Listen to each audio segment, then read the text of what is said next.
Boom, guys, we're back. We're back to where it all started, back to the chandelier bar. All roads lead to the freaking chandelier bar. Is that right? The chandelier bar. All I'm with my man. This guy holds a very, very special place in my heart. His name is Ruben Ugarte. He is the general manager of home services at Active Prospect. Great partner of our company for many, many years, Active Prospect and you. Thank you. Right? So, Ruben, I met at LeadsCon, my very, very, very first LeadsCon, 7 or 8 years ago.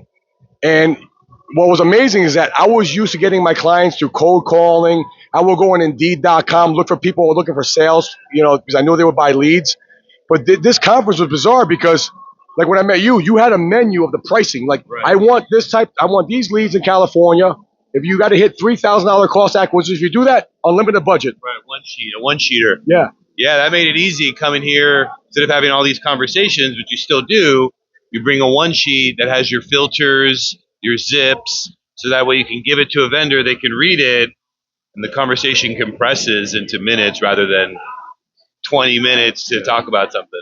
Yeah, and then what that did, it made things simple because, one thing I think I'm good at is finding solutions. As a business owner, entrepreneur, the only way you grow is if you add value. And to add value, you need to create solutions. So I think we started the campaign, and maybe we didn't hit your goals immediately, but you still gave me a chance. And then we communicated well. We started to hit the goals, and then bam, we started to get a lot of leads, like six figures dollars worth of I leads. think the biggest thing in working with you initially as a solar buyer, it was a solar company out of California called Horizon Solar Power, is if the cost of acquisition didn't work, you would pick up the phone and you'd figure out a way to make it work. And the relationship kind of evolved from that. And I think so many publishers or lead vendors today, if the first or second IO doesn't work, maybe they pull back, or even on the buyer side, if it doesn't work out, lead gen has to be a long-term thing, and partnerships take some time. So I think you cultivated that not only in the first months, but over the first few years that we worked together, you'd always make things right. And anytime that there was additional budget, I'd be like, hey, let's call David. He always makes things good. Yeah. I will bring the goods, right? Like at the end of the day, we'd make it right, and that's what happened. And then so what I learned from working with you was that, we kind of learned a template that worked. We would hit the CPAs, the targets. Right. We'd communicate. If things didn't go right, I'd pick up the phone. Listen, Ruben, this went wrong. We have a campaign that's not working. Don't worry. I'm going to give you returns on that. It's all good. And Right. I use that same formula for other clients, right? So let's talk about the value of that. Because you've been through, how many vendors do you think you've worked with in your career, lead vendors? Oh, man. Well, as a buyer, certainly hundreds. And then certainly here at Active Prospect, obviously, we're a lead management, compliant, intelligent routing tool. We have tons of brands who use Trusted Form, not just in home services, but in a bunch of different verticals. What I see out there, the brands who last long are the ones who pick up the phone, have real relationships, do face-to-face, and have been here for 5-6 years. There's so many of them, but more and more are coming into home services. It feels like this LeadsCon is the breakout year for home services. I've never seen more home service companies here at LeadsCon, buyers, and I've never seen more publishers getting into it than ever before. So this was a breakout year for home services for sure. Yeah, I agree. And you said something, though, that reminded me. And again, Ruben's special place in my heart because, and I say this all freaking like, I really mean this, man. I fucking want to give you a big hug right now because I saw what you would do, right? I saw what you did. You'd go see the people, your clients or prospects' faces. You take a flight and go there. Yeah. I do tons of flights, and I believe in that face-to-face because I feel like that cements a relationship. When you look someone in the eye, you can tell, okay, what's going on. They'll confide in you certain things, and you know how to manage that and how to make things work, right? I love it. I love going to people's call centers. This year, in the last few years, I've probably been to at least 50 different home service call centers throughout the country, and there's nothing better than going on site, take a plane somewhere, you get an Uber, you show up to their office, and they're like, whoa, like you came all the way out here, whether it's Charlotte, Ohio, Maryland, wherever. And I'm in California, right? So I'm going to the East Coast. I'll do a little tour, but you learn so much being face-to-face, taking somebody to dinner, learning about how they started the company. There's a lot of family businesses out there in home services. There's a lot of legacy businesses where the son or the family is taking over from the previous generation. There's a lot of private equity out there, right? Yeah. So a lot of people who've been put in after purchasing on a transaction, and everything in between. So I enjoy going out there. We're big in bath right now. We're big in obviously solar, roofing, and I see the industry evolving. Private equity is coming in and really out there searching for brands, and that really allows companies who are 10 to 20 million. If you want an exit, now's no better time to get your cost of acquisition in line, get your volume straight, and really catapult from that 10, 20 million range to that 30, 40 to get on.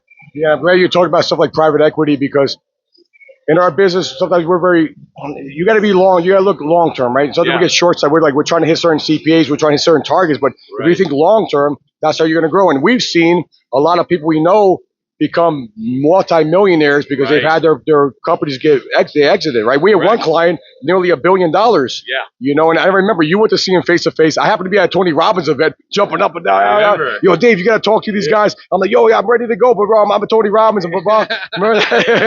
And I went there like a month later, flew all the way down there to New Orleans, and bam, it was that was instrumental for us, bro. So that's why I say I have a special place in my heart for you. I followed you, your template, man. I followed what you did. And success leaves clues. Yeah, I mean, I believe in both the buyers and the seller side.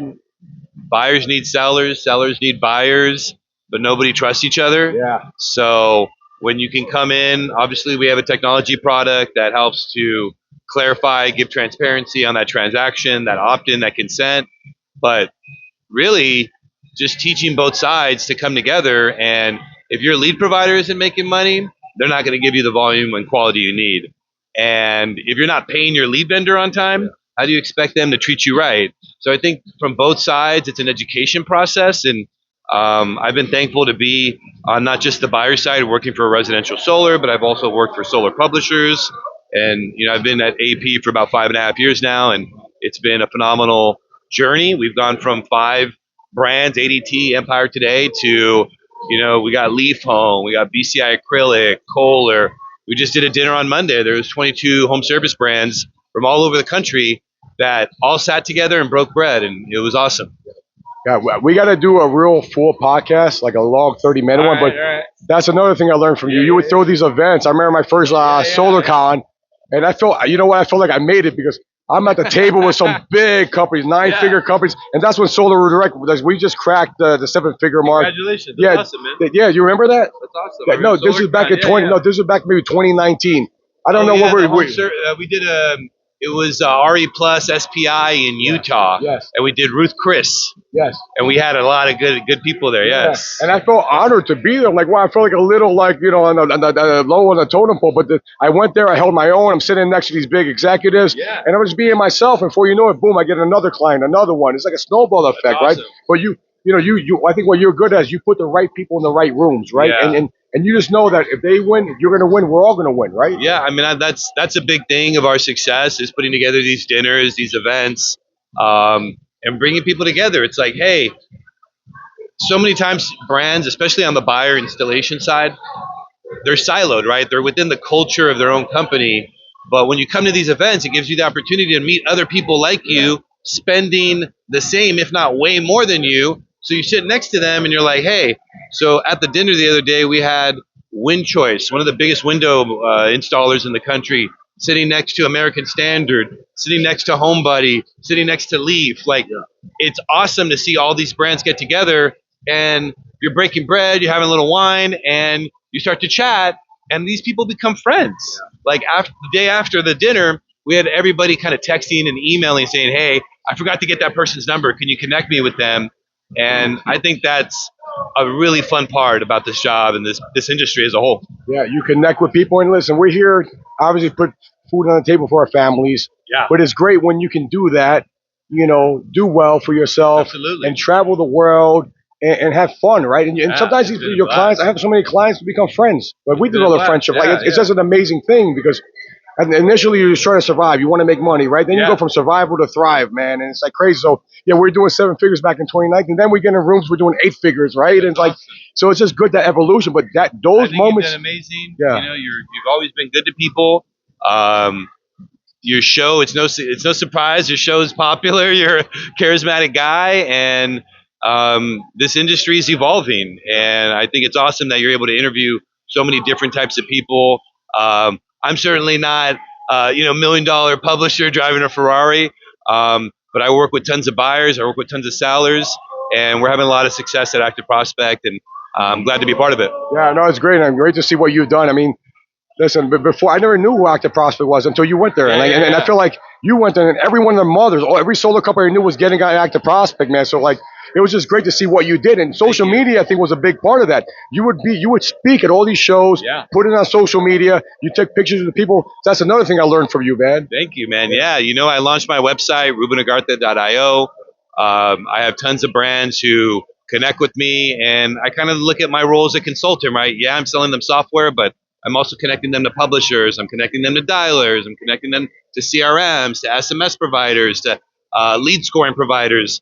Whatever a brand needs, if I don't know, I certainly know somebody who does. And it's all about just being a connector. I think that is a lost art, and I enjoy doing it in the home service space. I love what you said about connecting. I do think it's a lost art. And the people that we're like the last of the Mohicans, man. Yeah, for real. The people that know how to connect, those are people. Doesn't matter what the fuck the economy's doing, up, down, sideways, whatever. They're gonna make shit happen, man. So cheers here to being connectors, bro. High level connectors. I gotta do it. No money, no honey. You gotta do it. Let's fucking go.